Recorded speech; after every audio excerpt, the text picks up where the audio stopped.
What's up everyone? Karue here from my tennis HQ. Hope you guys are doing great. And this video is going to be very similar to the last ones, the one that I practiced with Marcos.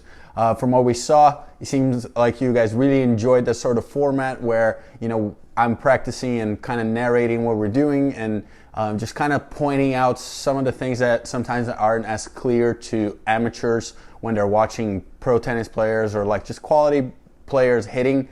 Some nuances of practice can be a little tricky to see if you're an amateur, if you just started playing.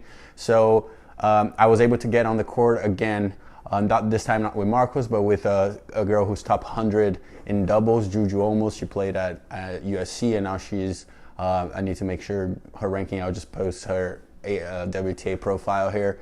But yeah, so I was able to go out there just for an hour. This time, she was sweet enough to just let me kind of run practice. I wanted to work on some things myself, so I'm going to point those out during practice. Again, it was a short practice, just 1 hour. So I wanted to do some of the drills that I think I should be doing every day, and I think most amateurs can be doing those as well. They're not very difficult. But they're very important. So I just went out, tried to do some of the things that I like to do when I have just a short session. And you see the differences if you watch the one with Marcos. You see the differences from sometimes a high intensity playing with a guy who's top 100 that like I feel rushed all the time to something where I'm working a little bit more on my strokes and I have a little more time to think about certain things that I want to do on the court. Because it looks like you guys really like this format, I'm going to try to do this more and more. Hopefully I'll get a bunch of like high caliber players to play with me, so you guys have to stop some 4.5 versus D3 college player on YouTube. I see a lot of those. Forget those. Jeez. So make sure you're subscribed to the channel and so you don't miss out. These upcoming videos, I have some cool stuff coming up. I got some rackets from Yonex that I'll be reviewing. I think you guys are going to like it. So make sure you subscribe to the channel. Also, go show Juju some love. I'll post her in social media here in the corner somewhere. She, again, kind enough to help me just hit some balls that day. I had some free time to just go out and sweat a little bit. So let's just jump right to the video. Okay, so just starting here through the middle again. Mini tennis.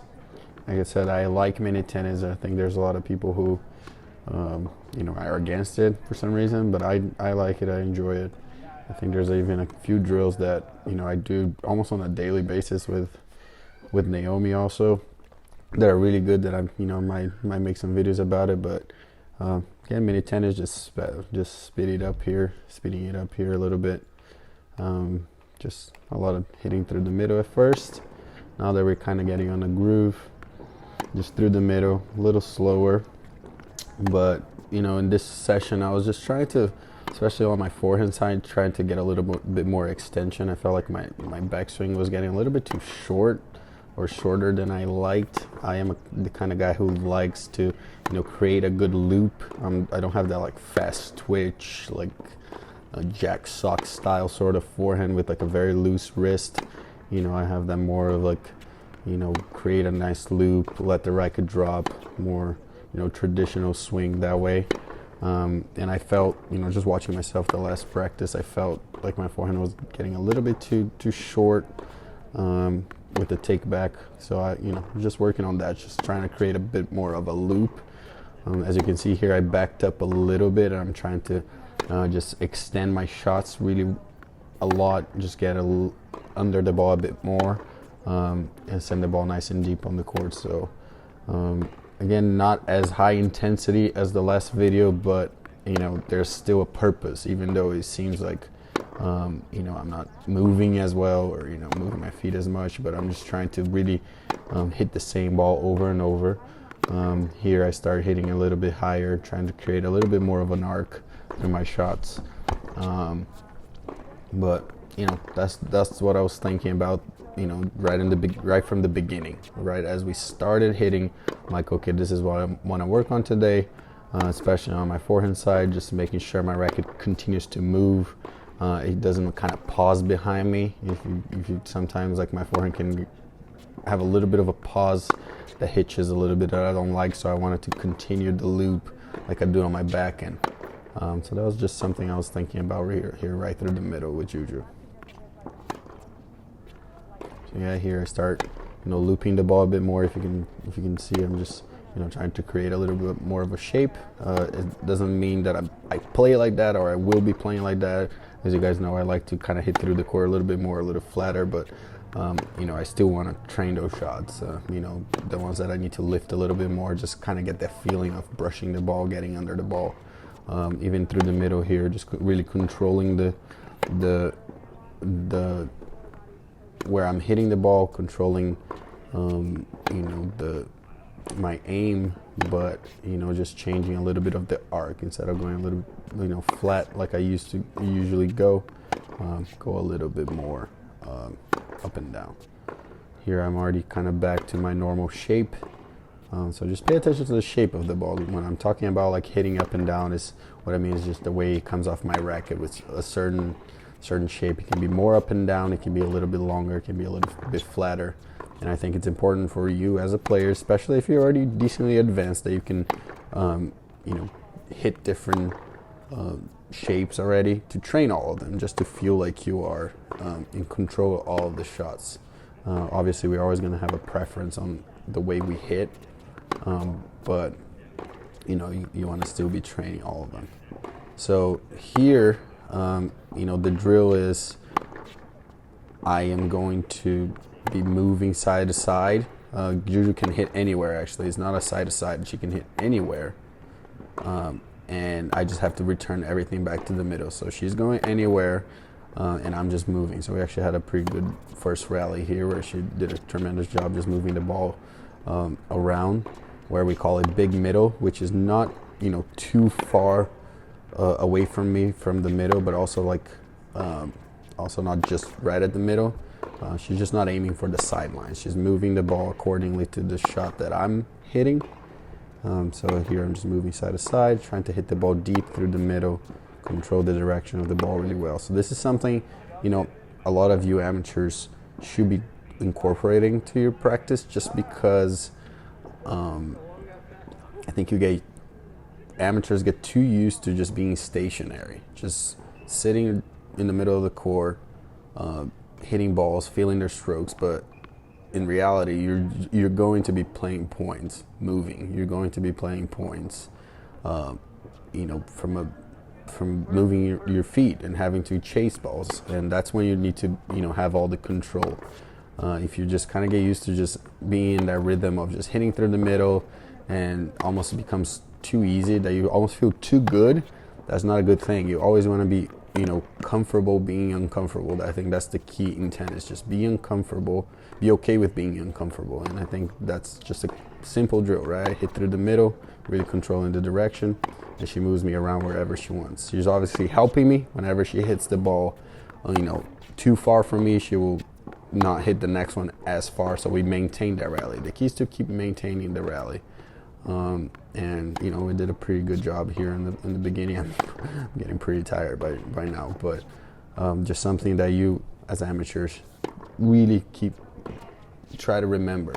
Don't get used to this, hey, let's just hit down the middle or just hit crosses and we're just kind of stationary, because that's not how the match is played, right? Your opponent, his goal is to hit where you're not. That's the goal. I mean, if I'm playing someone, I don't want to hit where they are, I want to hit where they're not. So, you got to get comfortable with actually being on the run and being on the move. And it's your footwork that is going to allow you to feel like you're not moving so much, to feel like you are actually comfortable during those shots that you're moving. So this is a pretty good drill for you guys to do. Simple and effective. Okay, so for the next part of this practice session, I did this sort of drill that I pretty much do every time I hit, which is, instead of just going crosses, we did a little bit of crosses before this, but instead of just hitting crosses, is what I do is I go 2 crosses and 1 down the line, and it's over. It's just 3 balls. She doesn't have to chase it down. We'll just immediately feed the next ball and just start. But I just go 2 and down the line no matter what. So no matter the difficulty. So it's not supposed to be a winner. It's just for me to change directions well. I like doing this pretty much every practice I do. Have at least like 10 successful changes that I felt like I did well. And I was still trying to work on the same things on my forehand, extending, trying to make sure that loop kept going, just make it a little bit bigger, just the stroke in general. And I left a lot of the mistakes here. Not gonna lie, the forehand side that day took me a while to find the right shot down the line. I was doing okay cross court, but not really hitting it well down the line. So it took me a little bit. I left some of the mistakes here. That was a good one, but just overall, just a good drill. Because again, it's unrealistic to think that you're just gonna hit crosses. Yes, it's great to go out, hit crosses, and be able to make 20, 30, 40 in a row. But that's at the end of the day, it's not how the match is played, right? The match, you're gonna play one or two to a side, and then hopefully you're gonna change directions and hit to the other side.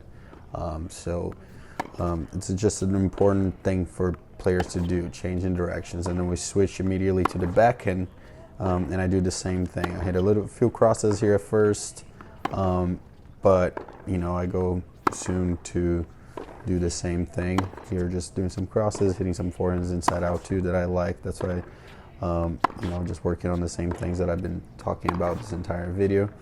And here, just nice go down the line whenever you have the chance. But here I think I switched to going 2-in-1s, and obviously on my backhand side I was able to do this much easier, changing directions for me on that corner.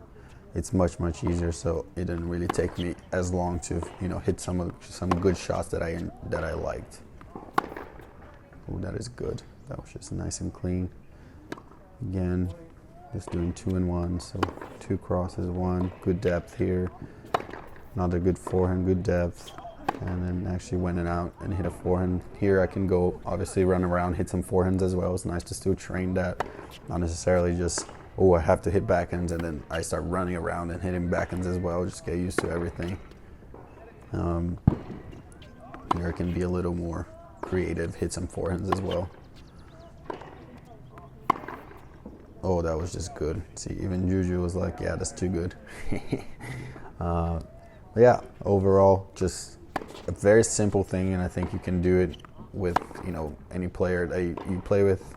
Obviously, if your level is high, or decently high, that you have control of the direction of the ball already, it's something that you should be looking to do, to hit, get better at hitting balls, moving the ball around the court, and not just get stagnant into, I'm just gonna hit crosses, I'm just gonna hit down the lines. You want to be hitting, being in control of the direction, and this really shows me that I have the control of direction here. I just did a little bit of 1-in-1, actually, not just 2-in-1, but I would just go 1 cross and immediately go down the line. Here I went around to hit a forehand and totally overcooked it, didn't hit it well. But yeah, I wanted to do some forehands as well. But yeah, just 1-in-1 when I could. I made some mistakes here, but overall, boom, had a good forehand that I liked. Great drill for everyone, and I think you should definitely try it out next time you go on the court. And the last thing I did in this practice was working on my serving +1. Watching my match with Marcos, I really didn't think I did a good job with my +1, even my first serve. So I just, wanted to take the time to work on that for a little bit. I just did the ed side or the do side this time, and this is really important. From working with a lot of professionals and being around a lot of professionals, they work on this a lot. They're always working on their serving +1. It's really important. You can win a lot of points within the first 2-3 balls. If you have a good serve and a good first ball, you're already putting so much pressure on your opponent. So some things to really pay attention to is just quickly recovering off the serve. You land, stick that landing, but make sure you're ready for the next ball and you're just not just watching. Because the harder you serve, the faster it will come back if they actually return. So just making sure you're quick to react off that serve. Stay aggressive, obviously. If you have the opportunity, head to the open court. Those are certain things that I always want to try to do. easy serve out wide, put it away on the other side. That's always a good play. Sometimes you just have to hit a tweener, because why not, you know, and then hit an angle winner.